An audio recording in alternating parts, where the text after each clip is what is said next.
E aí me vem aquela memória, brigam Espanha e Holanda pelos domínios do mar. Eles não sabem que o mar é de quem o sabe amar.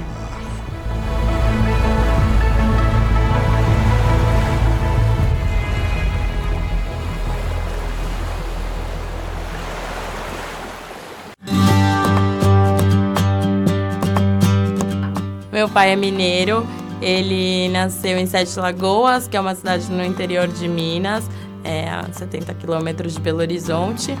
É formado em psicologia, então foi uma pessoa que se dedicou aos estudos, fez mestrado, doutorado, pós-doutorado, uma série de especializações, então uma vida acadêmica muito rica. Ele era um estudioso criativo, né? Ele tinha uma facilidade muito grande de entender os pensamentos. Muito criativo, muito inovador, aquele que pensa muito à frente, puxa todo mundo para ir com ele, que eu acho que ele tinha muito essa característica. Com muita energia para lutar pelos ideais, né? E para nos movimentar como grupo, nos organizar como grupo. Eu acho que de genial, assim, o que fez com que ele pudesse ser tão potente em todo lugar que ele atuou foi essa questão dele ter essa compreensão clara do que era a desigualdade social brasileira, desse mecanismo e ter buscado se aprimorar nesses conhecimentos em todas as frentes que ele chegou perto, assim. O Brasil tem um problema social radical, um problema social profundo. E se nós brasileiros não formos capazes de refletir sobre esse problema social, dificilmente nós poderemos superá-lo. Então, por isso se coloca como fundamental a reflexão sobre o tema da desigualdade social. E ele não percebia a desigualdade como um tema entre outros, como absurdamente... inclusive, certos consensos científicos definem como se houvesse um tema sobre desigualdade, um tema sobre gênero, um tema sobre não sei o quê. Completo absurdo isso, você dividir a realidade nesse tipo de fragmentação, né? A desigualdade era o tema mais importante. Das contribuições que Marcos deixou, principalmente em relação à questão das drogas, eu acho que a questão racial, que ele já trabalhava na psicologia, e a questão de classe, né? E isso vai aí na direção dos estudos que o Marcos fez lá com o Gessé, né?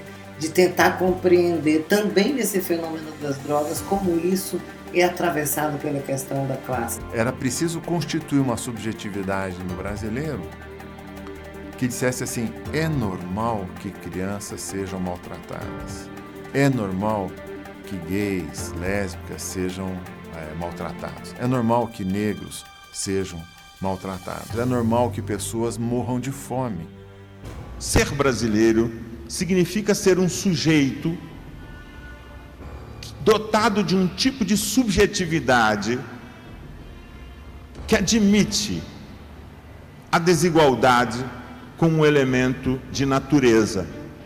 A preocupação com a desigualdade social, eu diria que era de muitos de nós, mas ele tomou isso como um aspecto e centralizou e configurou como uma questão importante para a pesquisa em psicologia e de um jeito novo, no sentido assim, de que é a psicologia, mas é a psicologia no diálogo com outras áreas. Estou dizendo para vocês que nós, psicólogos, quando armamos a nossa luneta, dirigimos a nossa luneta para a desigualdade social, nós vamos perceber que a reprodução da desigualdade social no nosso país, ela tem razões históricas, sem dúvida.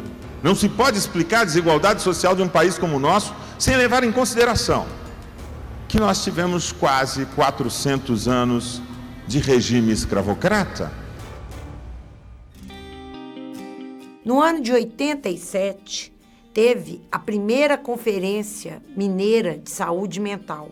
Nesta conferência, o Marcos Vinícius fez uma intervenção na conferência que mudou completamente o rumo da conferência. E já falando, não, nós temos que mudar o rumo dessa discussão. Essa discussão não pode ser uma discussão burocrática, tem que ser uma discussão mais ampla do que nós vamos construir no Brasil. O grande carisma dele era essa coragem de enfrentar a instituição, né? Ele falou, vamos construir um movimento social de uma luta antimanicomial. Entendamos também, o início da luta antimanicomial foi um enfrentamento com os proprietários de hospitais psiquiátricos que ganhavam, que lucravam com essas internações. Então não foi fácil para a luta antimanicomial, para constituir a reforma psiquiátrica e fazer essas mudanças de paradigma. O processo da reforma psiquiátrica brasileira começou com a vinda do Franco Basaglia ao Brasil. Então já começou um processo de humanização mínima dos estabelecimentos psiquiátricos e entenda-se humanização, colocar porta em banheiro, colocar roupa em paciente, que eles ficavam nus, comiam papa, tipo uma lavagem, comer com talher. E aquelas internações pareciam que não acabavam nunca, eram prolongadas. Fiquei mais de 15 dias no quarto forte, gritando todos os dias. E ele foi a pessoa que falou, nós temos que escolher um dia para ser um dia nacional dessa luta, para que seja um dia em que a sociedade discuta nas ruas, nas universidades, nas praças, a questão da saúde mental, a questão do louco. O dia 18 não foi uma escolha dele, foi de um coletivo, mas quem deu a ideia, quem liderou esse processo foi o Marcos Vinícius. O Marcos Vinícius tinha essa propriedade, né, de embelezar o movimento. Ele era tipicamente um militante, mas ele era um animador cultural. E uma coisa que foi fundamental foi a participação do Marcos Vinícius também para ajudar na elaboração da lei, né? Paulo Delgado, a lei que hoje é a Lei 10.216, aprovada em 6 de abril de 2001. A lei é para mudar e reorientar a assistência psiquiátrica no Brasil. E houve uma mudança. Nós não tínhamos nenhum direito. Barbacena era um campo de concentração, Juqueri era um campo de concentração, ali em Jacarepaguá era outro campo de concentração. O que antes era a recepção dos pacientes virou uma outra coisa, virou acolhimento. É um outro conceito, é uma outra lógica. Isso é inventar a teoria para dar sustentação para a empiria. A grande conquista é que nós fechamos muitos leitos em hospitais psiquiátricos nesse país, nós conseguimos uma inversão de gastos e com isso a gente tem uma geração de usuários que antes estavam fadados a morrer dentro dos manicômios, que estão aí, né? Estão comemorando o 18 de maio, estão participando dos eventos, estão trabalhando, muitos deles, estão reconstituindo suas vidas. O Marcos defendia muito isso, por isso a marcha Brasília era Brasília vai ouvir nossa voz. Aí 3.000 usuários estiveram em Brasília num evento belíssimo, né, que ele foi pensando como que construiria essa marcha. E aí os usuários tiveram audiências com vários ministros, direitos humanos, saúde, educação, assistência social para reivindicar direitos. Né, o Marcos Vinícius dizia para nós, a voz do usuário é inequívoca.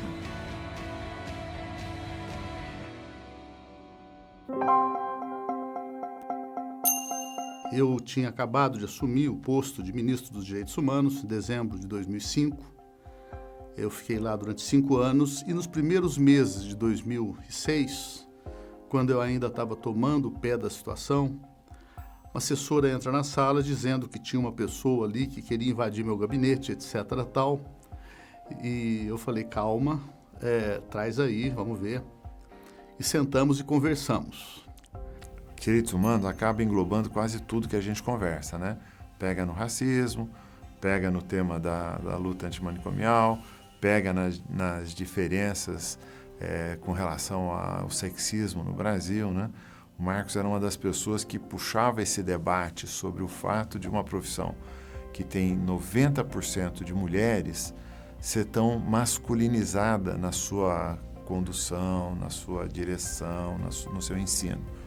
Ele teve ousadias bastante interessantes, assim, quando fazíamos campanhas de direitos humanos, em frente ao Palácio da Presidência, ele colocou caixões e cruzes, com, claro, ele não assinaria embaixo, com ideias, junto com outras pessoas, Cecília Coimbra, Leôncio Camino, e para dizer que as nossas crianças não mereciam ser mortas, né? Para fazer uma manifestação contrária à violência que matava jovens nas periferias das grandes cidades. As críticas que ele trazia, no fundamental, eram corretas, então nós reconhecemos isso e criamos um empenho de trabalhar junto e trabalhamos muito esses 5 anos em que eu fui ministro. O trabalho dele, nesse sentido, expressa o trabalho do Conselho Federal de Psicologia naquele período. A questão de direitos humanos e saúde mental, então toda a resistência à velha concepção. Nós não precisamos ser corporativistas, nós não precisamos propor um ato psicológico para garantir que nós vamos ter espaço. Nós apenas precisamos afirmar que os brasileiros têm direitos de cidadania. E que os brasileiros são sujeitos, e de sujeito nós entendemos. Então, realmente, um construtor de ferramenta, de políticas, pelo direito, pela justiça, pela igualdade e pela liberdade, porque o Marcos Vinícius também é uma síntese de múltiplas inspirações libertárias.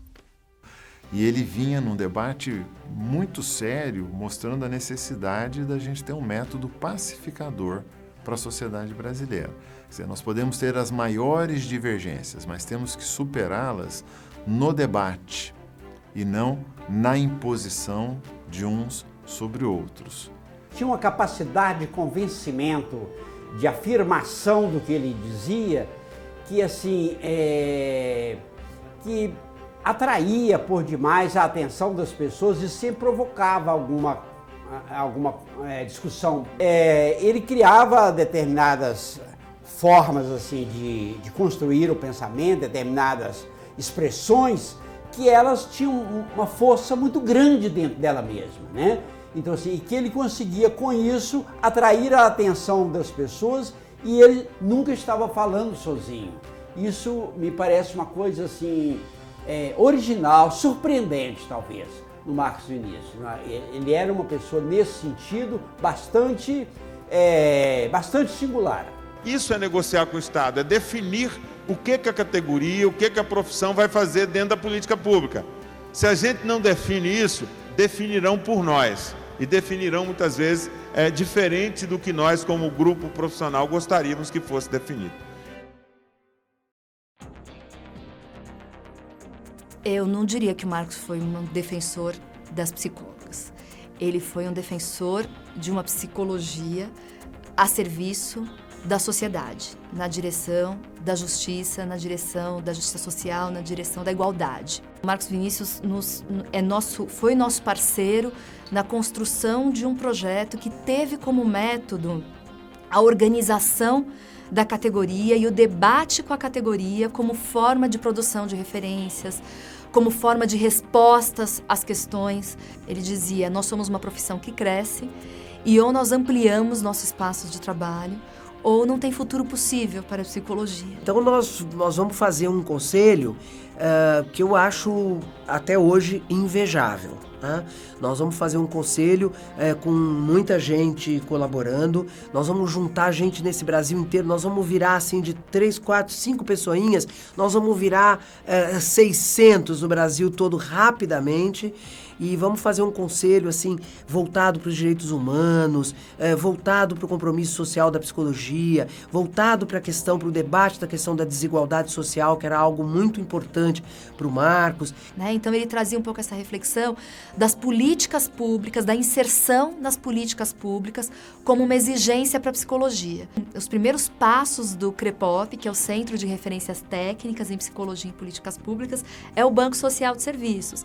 Então, pelo Banco Social de Serviços, nós colocávamos grupos de psicólogas e psicólogos em alguns setores das políticas públicas, mostrando como eles poderiam contribuir com aquela política pública. Eu diria que a meta dele era pensar uma outra psicologia e criar uma outra psicologia. Marcos, ele tinha um esforço assim, de desinstitucionalizar saberes, né? E de produzir reflexões, de produzir hipóteses. Então, era um espaço interrogativo, o próprio nome, né? Clínica com quê? É clínica escrito realmente com quê, né? E se pergunta com quê? Então, é uma interrogação que faz com que a gente pergunte que clínica é essa, né? Que clínica é essa sob a perspectiva da luta antimanicomial? Como se faz essa clínica? Que desafios ela tem? Como é que a gente pode pensar, né, nessa forma de lidar com esse outro em sofrimento psíquico? Nós não temos para cada patologia uma ética. Nós temos uma única direção ética para o cuidado, para a construção dos cuidados clínicos, que é respeito à autonomia do sujeito, que é a forma de conceber-se como profissional exclusivamente vinculado aos interesses do sujeito, e esse aspecto que acho também muito relevante, que é o cuidado que temos de colocar em exame as nossas próprias concepções subjetivas que interferem no cuidado que vamos oferecer.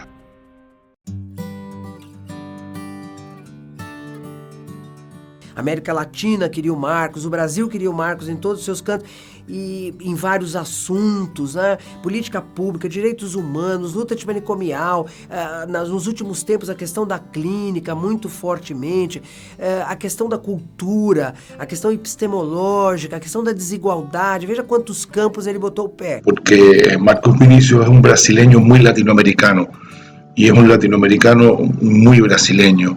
Entonces, la psicología que él mostraba, su modo de pensar la psicología, de hacer la psicología, está asociada a la ruptura con esos modelos tradicionales, arcaicos, obsoletos, que son objeto no solo de la crítica, sino también son objeto de alguna manera de la superación. Para él la psicología era compromiso social, implicaba un compromiso social. Porque en el fondo el objetivo desde este punto de vista es ver a la disciplina como un elemento mediante el cual procurar el desarrollo de la persona y la sociedad en nuestros contextos sociales y principalmente latino-americanos. Se chegasse, ele estava fazendo propostas muito especiais. Por exemplo, nós organizamos juntos, mas sempre com muita interferência dele, a União Latino-Americana de Entidades de Psicologia. A ULAPS sobrevive hoje sem nenhum apoio de algum Estado nacional, só na base do interesse dos profissionais de psicologia em construir um pensamento que não seja repetição do pensamento europeu e estadunidense na psicologia, por exemplo. A latino-americanidade não estava posta como uma questão epistemológica. Ela entrava mais como um campo de mesma história, nós vivemos as mesmas coisas, isso nos identifica, isso de alguma forma possibilita uma identidade entre nós, né? Estava posto muito mais dessa forma do que como um crivo, como um elemento da epistemologia do sujeito psicológico que nasce na América Latina. Então, acho que ele fazia esse movimento, né? Como a gente ia fazendo as pontes com os outros coletivos que nos unem e os coletivos da América Latina eram, então, nesse momento, para ele, um caminho essencial, um caminho necessário para nós. Entendemos que marcou a psicologia brasileira com suas palavras, com seus pensamentos, com sua ideia de juntar-se, de unirse para entre todos los psicólogos poder realizar mucho en su país y en América Latina.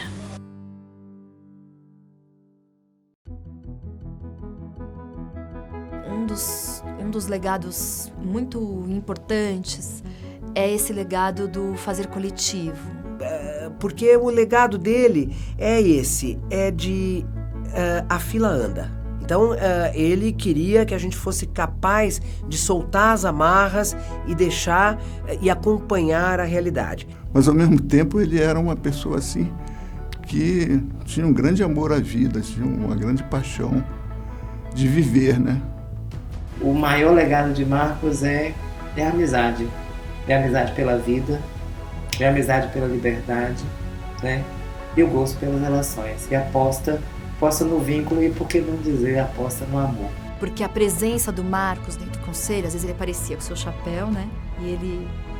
a gente via assim, a gente passava o Marcos, você tá aqui, né?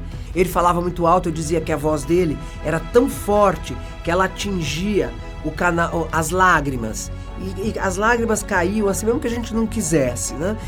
Porque ele era sempre uma pessoa muito forte, muito firme, muito corajosa nas críticas que fazia. Então, nesse sentido, eu queria lembrar essas coisas como alguém que deixa marca e que nós vamos seguir inspirados por essa energia. As pessoas o adoravam, né? Eu aliás, não conheço nenhuma pessoa que tenha conhecido o Marcos e que não tenha ficado fã dele, né? Ele é uma pessoa extraordinária. Bruxo da saúde mental na Bahia, né? Odiado por muitos, adorado também por muitos. E assim, esse forasteiro, como muitos chamam, incômodo, como muitos chamam, foi assim, talvez é o que a gente mais tem de agradecer nessa Bahia. Nós temos muitos ensinamentos, muitas coisas produzidas por ele que nos ajudam a prosseguir. Foi essa sensação que ficou.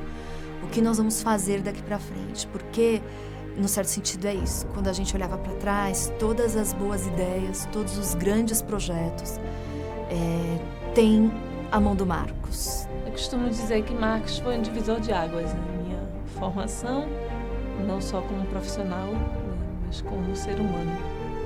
E ele tem uma frase, né, que ele fala: se quero o outro comigo, fraco, cansado, eu tenho que abrir as portas do meu coração. Sou muito orgulhosa, assim,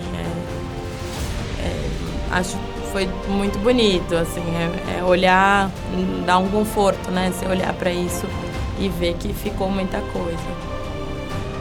O poder de convocação não é só de gritar na porta chamando as pessoas, não. O poder de convocação é saber quantas pessoas respondem. Quantas pessoas respondem ao chamado.